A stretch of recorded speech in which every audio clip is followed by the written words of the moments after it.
beautiful part of India. And I noticed while we were over there, Caroline and I would go out to different restaurants and all, and the poppadoms weren't served as a starter like they are at curry houses, nice and crispy and everything. They were served more as just part of the meal. So you might have a curry and then you'd have a really nice poppadom like you've never tried before, but you're about to with it. It might just be on top of it and it'd just be something crispy and a little bit fluffy to eat with your curry, and it was just so good. And I had to learn the recipe, so luckily I was able to do that while I was there. So just in case you've never bought pop pads before, these are pop pads.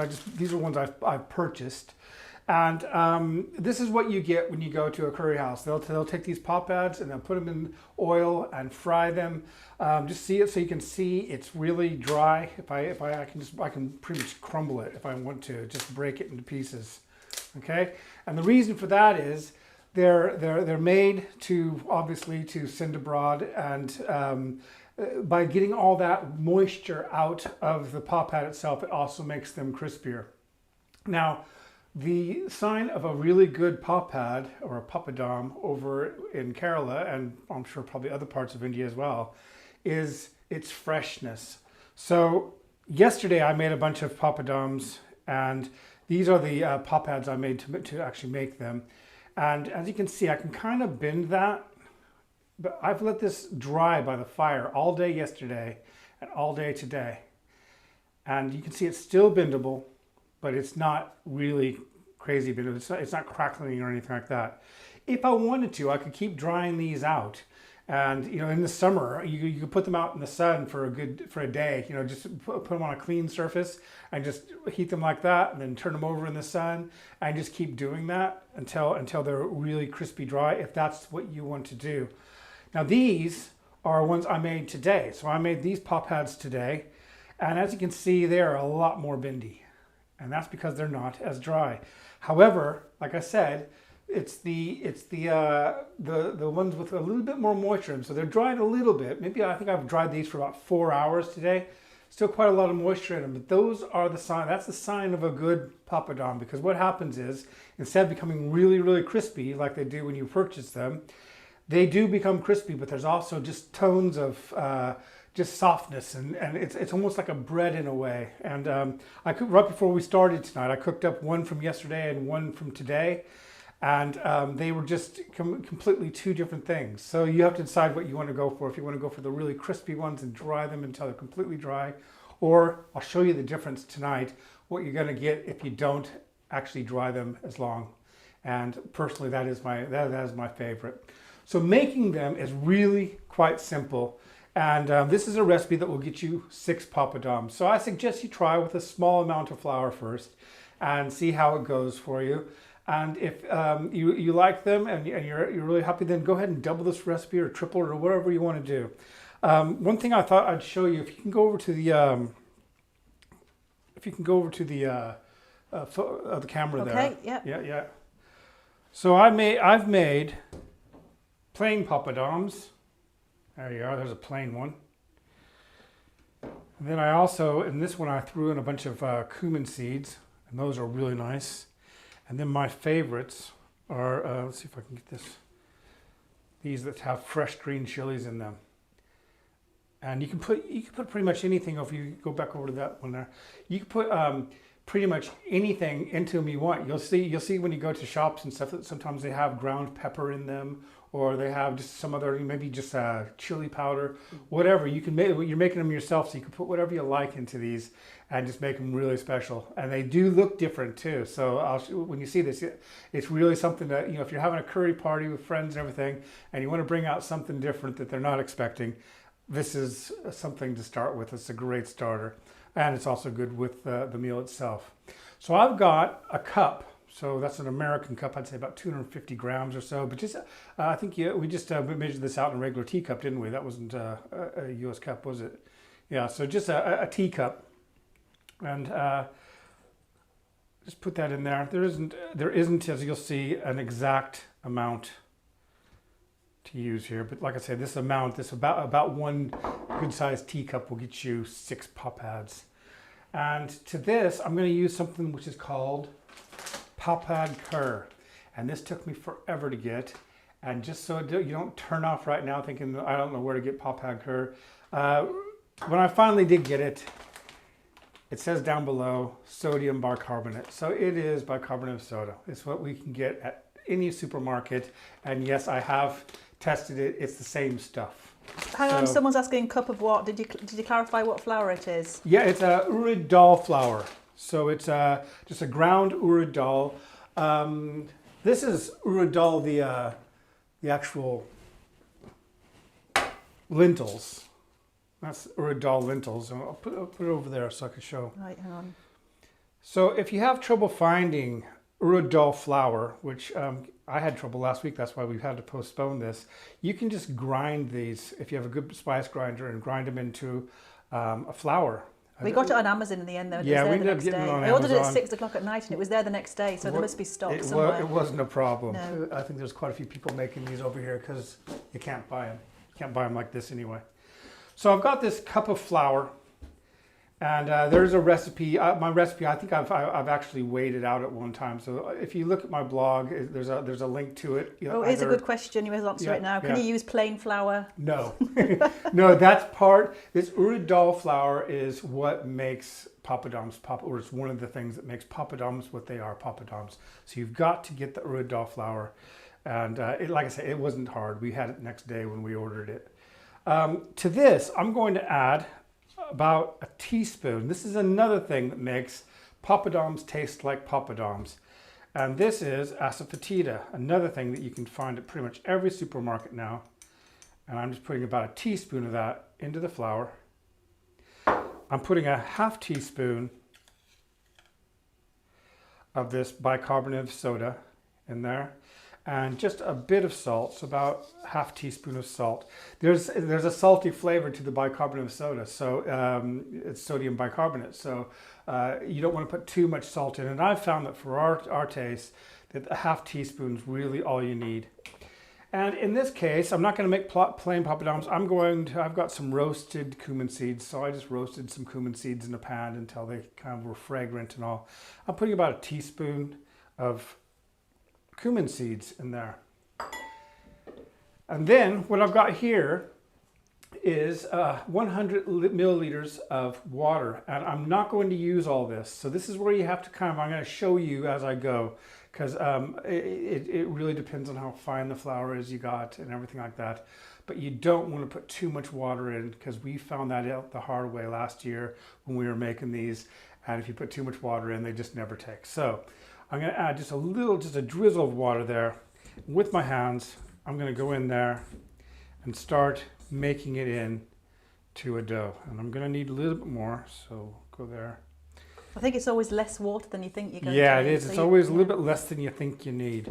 Because as you work it, it does tend to... It's a super fine flour, so it just seems to clean together quite well. I'm going to see if that's enough. So as you can see, I've only trickled that. If you just tip the bowl towards the camera. So yeah. In fact, I'll try to even put it over here. Yeah, I mean, it does look really dry, but once you start adding some oil to your hands, it works. It just takes formation once you start putting oil on your hands. All right, so I'm going to add just a tiny bit more water to that now. So you can see, I really don't want, I want to be careful here. I'm just going to add just a tiny drizzle. That's definitely enough now. Yeah. And we're just going to go, I can feel that's quite wet. So I'm just going to start working this now. And we'll go over to the other camera again. If you find, I think this is going to be a perfect amount of water. If you find, however, that you've put too much in, just add a little bit more flour. So it shouldn't be sticky really at all. It should be a nice firm dough ball. And this is where it gets interesting. This is where I'm going to just go ahead and dump this out now. I'm actually going to put some oil on my hands. So you're just kind of tapping a little bit of oil on this to help it kind of come together. And then I'm going to pour it out. I don't even use any, you can see there's a little bit of flour there at the bottom of the bowl. So that's all I'm going to need. And I'm just going to try and pick that up with this ball and get it all together. The oil's there as well. Yeah. So I've got that kind of squishing it together. And this is where it kind of gets interesting. This is a trick that they do. It's not, you don't really need pop pad dough. You pound it. And you pound it for a good long time, like about 10 minutes. And I'm not going to make you watch me pound this for 10 minutes. I've made some other dough there that I just did right before I came on here. But it's literally like this. Tell me if it's too loud with the microphones. Might be a bit loud. Just do it. Yeah, it's loud probably. And then I'm just going to flip it over. And I'm literally just pounding this together. And as I do this, it will all come together into a nice dough. And I'm going to just keep working it. I'm going to maybe knead it a bit, put it like bend it over on itself, and then pound some more. Just like that. Literally 10 minutes. Go for it if you want to do 15 minutes. It's not going to hurt it. But by the time you're finished with this, and I'm going to try and get this cleaned off. By the time you're finished with it, you should have, take this out of the way, a dough that looks like this. And I'm gonna put this under the camera there. Oh, coming to the camera. One second. There you are. Are you there? Yes. Yeah. Yeah. And as you can see,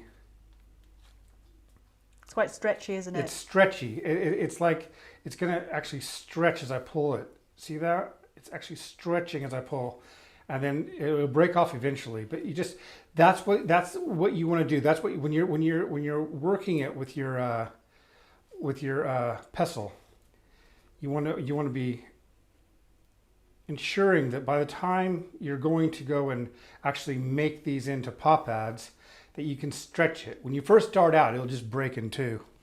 See if I can find that other one there.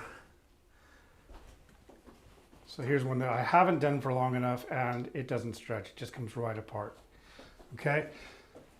Was that on that camera still? Yes. Okay. Yes. Great. So let's go back over to this camera now, and this is my cue really to turn on this oil. Okay. So we've got our dough now, and like I said, this amount of dough, so 1 cup roughly of flour, is going to get you about 6. So I'll just cut that into about 6 pieces. You could make, and that's quite large pop pads, as you can see. That's a good size pop pad right there. So you can make smaller ones. You can make 2 really large ones. You can make them any size you like. So I'm just going to take this kind of a golf ball sized piece of the dough and just roll it tightly into a ball. Now because I cook a lot of Mexican food, I use a tortilla press. I use it for my chapatis as well, just because I find it a lot easier. And if you don't have a tortilla press, that's not a big deal. You can just roll it out, and I'll show that. I'll demonstrate that later too. We're going to need another one of those, aren't we, Caroline? Because I'm going to roll it out in a second. Get you one. Yeah. Yeah, so you can just roll it out as well. And if you're rolling it out, I suggest dipping your fingers in just a little bit of oil to do that, and it'll stop it from sticking. But I like to use, like I say, a tortilla press. And I'm just going to put this on. As you can see, I've lined it with some cling film. And I'm just going to take this and put it right down. I'm not putting a lot of pressure on it. I'm just kind of flattening it out. And then take this off, and we got ourselves a really nice homemade pop pad. If you want them to go really, really crispy, which, like I said, I think you need to try it the other way. So this is, for me, the perfect thickness, which is about the same as a tortilla, really. But if you wanted to make them really crispy, like the ones that you get in the shops, either go buy some because they work and they work just fine, or just use just a little bit of flour, a little bit of oil, and roll it out, and you can increase the size quite a lot. Here, I'm just doing quite. And that will just make it thinner and thinner and thinner. And then they come right off. So I haven't floured this surface or anything, but they come off really, really easily. So there you go. That's all you need to do. You just need to make sure you get it flat somehow, whether using one of these or a tortilla press. This oil is getting nice and hot now, so I'm just going to take some of this stuff out of there. And we're going to go ahead and cook a couple of these that I already prepared. And first what I'm going to do is take one of these hard ones, one of these stiff ones. And this is, like I say, been well, it's been sitting. Actually, I think I'm going to do the, I just like the look of these. I got this one with cumin seeds in it. And as you can see, it's really stiff as compared to something like that, which is not. And I'm going to go ahead and put this in there. Now, what this is going to do is it's going to puff up a little bit more than you'd expect a poppad to do, a poppadom, normal poppadom, if you're using your regular poppads. It's going to puff up a little bit more, but not near as much as these really fresh ones. So if you can go over to the thing there, Caroline. And the way to test the oil is just crisp out, take off a little bit of that, and it should come right up to the top as soon as you put it in. So that's probably even still just a bit, not quite hot enough. But that's, I usually aim for about 170 or so. I'm just going to take another piece off this one just to keep testing it. But it should really be hot enough that when you throw a little piece of it in, it just comes right to the top, and then you know that it's okay to put a whole one in there. So we are.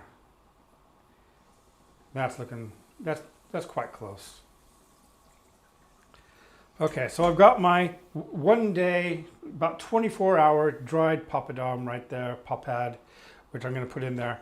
And what I'm going to do is when I put this in there, I'm going to start tapping it as well, and that will bring out some small bubbles. Not as many as the next one we make, but it'll just kind of make it puff up a bit. And we'll just go ahead and put that in there. So it's going to puff up. See that? And that's just giving me some nice little bubbles there.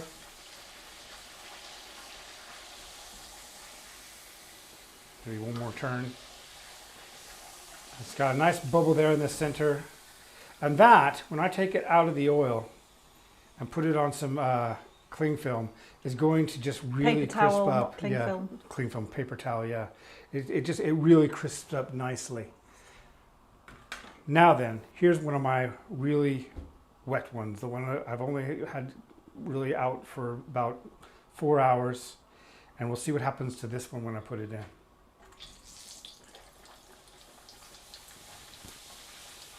You see there's a lot more bubbles coming up in this one, and that's the way I liked them over in Kerala.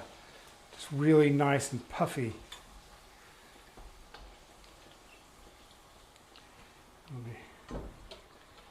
There we are.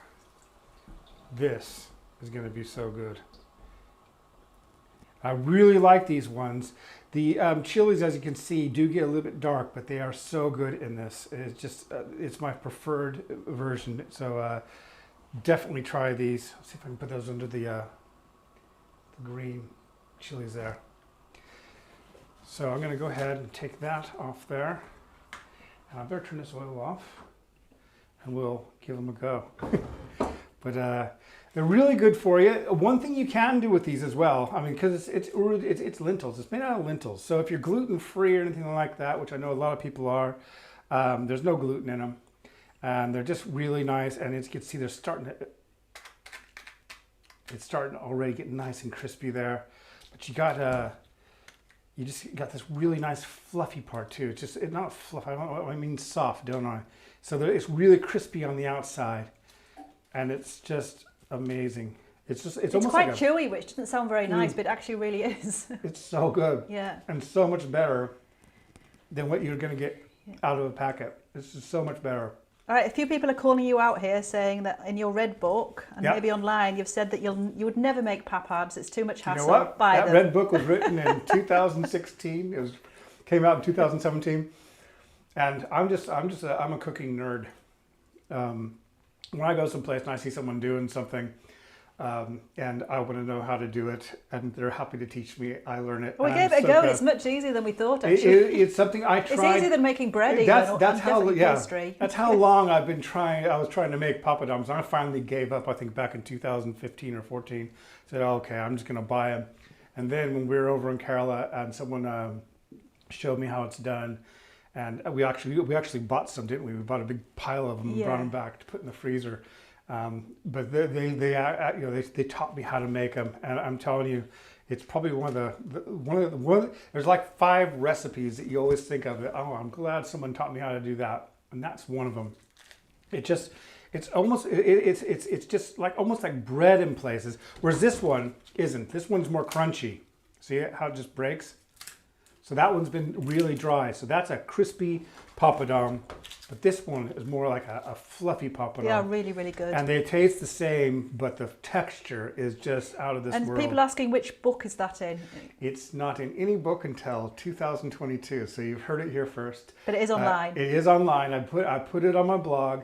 But it's going to be in a book I'm writing now. And I'm thinking also of including another recipe that you can do with these. So it's not going to just be the papadums on their own. I'm really considering putting another one in there because there's so many, when you're using a soft papadum like that, there's so much that you can do with it. And, it's incredible. I just love it. Can you use rice flour instead? No, the only flour you can use is the urad dal flour, because that's what gives it its flavor. There's 2 things that give it its real flavor.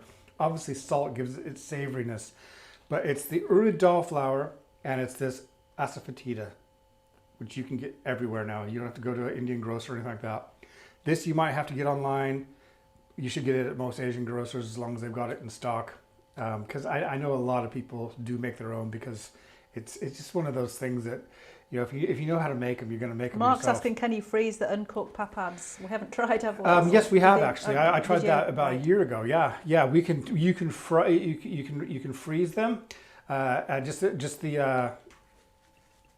like right here, I just did this one right here, and just stack them up and just freeze them all together in an airtight thing, and they come out perfectly after that. So that's a really good way of storing it. If you wanted to do these, maybe like in advance of a party you're having or something like that, you could fry these maybe 1 or 2 days in advance, especially if you're doing the really crunchy version, because they don't seem to get worse. We had these out for like a day, didn't we? Yeah. We didn't even cover them. We forgot about them. And we came back the next morning and they were just absolutely. So where is the recipe then? Recipe is actually, there's a link for it. So if you're watching this right now, you will have found a link for it, and it will be either above or below the video. And is it on the website, Great Curry Recipes? Yeah, it is, yeah. So just type in Poppadom, and I spelt it the way that the most common spelling, which is Poppadom. We'll put another link to it. As it's not in any books, we'll put a link on Facebook and check. Well, it's already there. It's already there, right under the video. Right. I made sure that it was there. So if you look at the introduction to this video, you'll find a link for the written recipe. And I think in that recipe, I've changed it a bit because I really like the extra flavor of the asafoetida. So I think, if my memory serves me right, I think that in that recipe, I only used a half teaspoon of asafoetida. I now use and swear by at least a teaspoon, because it's those 2 flavors, the asafoetida and the urad dal flour, that are going to give you your the papadum flavor. And I really encourage you to make this. Do it with chili, green chilies. Yeah, another reason for making them yourself, you can add what you want. I want to try them with garlic. Yeah, see, that's something we haven't even tried yet. So I think we're going to try it with garlic, aren't we? Yeah. So because they're only in there, they're only frying for about 15 seconds, so you're not going to burn any garlic, but you'll probably get it nice and kind of like these, where it's green chili and they get a little tiny bit brown, but they're still very, very tasty and good because they're only in there for 15 seconds. So I think you should be able to do the same thing with garlic, which is nothing I've ever seen on the market and probably worth giving a try. Delicious. Yeah. I like it. I don't mind if the garlic burns a bit anyway. Yeah. One thing I want to try with these is actually make them into some kind of samosa or something like that, because I just think that you wouldn't be able to do it with the dry ones, the ones that are dried for 2 days. But if you were to use this same dough with a samosa, I might be able to come up with a new recipe. That might be good. Still questions about the flour. Is there a dal flour the same as gram flour? No. So gram flour is made out of chickpeas, and this is made out of urad dal. And there's several different types of urad dal. There's the black urad dal, and that's what you make dal makhani with. You know, the black dal that you see at really nice Indian restaurants. It's not that one you're looking for. There's two others that you'll be able to get. It's the white one, like I showed there, and there's also what they call half and half. Pretty much, it has. You'll see that it's kind of half washed. So the white one there is washed urad dal, and then there's with the skin still on, and these are like half and half. So you have a little bit of skin and a little bit washed, and that is what I think is the best. If you're grinding your own and you have yourself a good grinder, you probably need to do it in batches. But if you're using your own grinder, use that one or the white one, the fully white one, and you'll get really good. Okay. Really good when results. we make the garlic ones, are we going to use dried or fresh garlic? I'm going to use fresh garlic for that because I think it's going to be just enough. The heat is hot enough that it's going to give it a nice sizzle, but it's not going to burn it. So it's going to be. I'll let you know as soon as I do it, which is going to be very soon because I've got some dough to play with here. As soon as I do it, I'm going to put that on my blog too. But or unless someone out there wants to give it a try and tell me what they think before. Well, I'm sure there's loads of other things you can add that we haven't even thought of. Yeah, I'm telling you, like I said, the fresh ones are the best in my personal opinion. And once you try that, you're going to probably start thinking, oh, I could do so much with that because it is so good. So yeah, there you have it. My papadom recipe. I really hope you give this a try. If you're on YouTube, please like and subscribe because I need to build up my. Not very many people watch me on YouTube, but it's great to have a lot of people watching me from Facebook and Twitter. But I would like to do more videos on there as well. So if you happen to be on there, please like and subscribe. And we'll be back next week. I have no idea what we're going to be making yet, but I will be announcing that. I'm thinking very seriously about starting up the Thai food, as I was saying, but we need to see what how easy it is to get the ingredients we need. I think we'll be all right though. So is there anything else? No, I think that's everything. Until you maybe respond to a few things in writing later. To some things that popped up, but that's it. Yeah. Great. All right. So thank you very much for watching. We will see you next week. It will be Monday again, Monday at 5:20. And we'll also be back here on Wednesday. So thanks very much for watching, and hopefully we'll see you then.